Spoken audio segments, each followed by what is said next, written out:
дастаи мунтахаби олимпии духтарони футболбози Тоҷикистон дар чемпионати ассотсиатсияи футболи Осиёи Марказӣ ГАФА, ки дар варзишгоҳи Душанбе ва Ҳисор баргузор шуд, пайҳам 2 пирӯзӣ ба даст овард. Салом бинандагони Хабар ТГ, лайк мондану фаромӯш накунед ва ба канали мо обуна шавед. дар мусобиқа дастаҳои мунтахаби Эрон, Узбекистон, Туркманистон, Қирғизистон, Афғонистон ва Тоҷикистон ширкат мекунанд. футболбоз духтарони тоҷик дар даври аввал аз дастаи мунтахаби Эрон шикаст 0-4 хӯрданд. дар даври дуюм бо дасти Қирғизистон мусовӣ 0-0 карданд. сипас дар бозии сеюм дастаи Афғонистонро бо натиҷаи 5-1 мағлуб карданд. дар даври навбатӣ футболбозони тоҷик бо дастаи Туркманистон бозӣ карданд.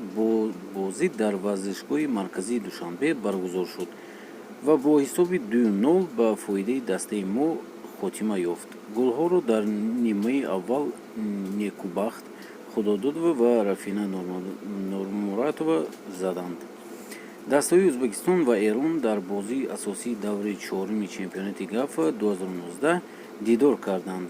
дар ин бозӣ, ки ҳалкунанда ба ҳисоб мерафт, футболбозони Ӯзбекистон бо ҳисоби 3-0 пирӯз шуданд.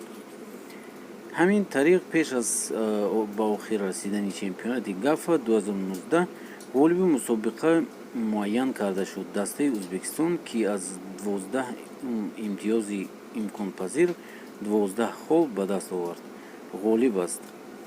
дар ҷойи дуюм дастаи мунтахаби Эрон 9 имтиёз ҷойгир аст. духтарони Тоҷикистон, ки 7 имтиёз доранд, дар зинаи сеюманд.